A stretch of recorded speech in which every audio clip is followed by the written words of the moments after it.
deti! Ahojte! Dneska sme chceli poblahoželať všetko najlepšie našej milej Desanke. Lebo dneska je 3. máj a Desanka, ty máš dneska meniny. Hurá! Desanka, všetci ti tieskajú. Aj tieto ruky ti tieskajú. Aj tieto ruky ti tieskajú. Aj tieto ľudia ti tieskajú. Aj tento ujo ti tieska. To som už povedal, dnes je 3. máj a to znamená, že vonku už je jar. Všetko pekne začína kvitnúť.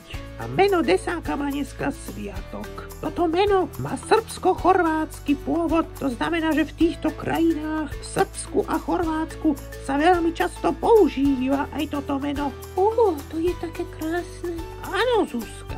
No a toto meno Desanka, alebo teda Desana, znamená pravdepodobne pravý alebo pravica, čo je odvodené od slov desi alebo desan.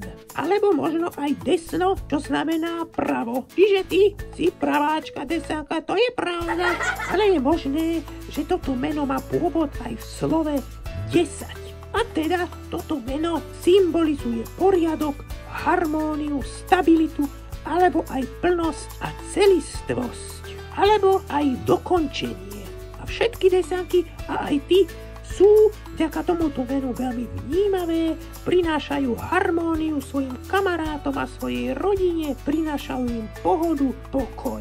Sú veľmi empatické, čiže sa vedia veľmi dobre vcítiť do pocitov druhých ľudí. No a ešte okrem toho túžia aj ostatným druhým ľuďom pomáhať, alebo aj zvieratkám. No takéto sú teda Desanky a aj ty, Zlatíčko. A dneska si užij svoj krásny deň a nezabudni spýtať sa maminky a tatina, že či ti dajú nejaký darček, lebo určite áno,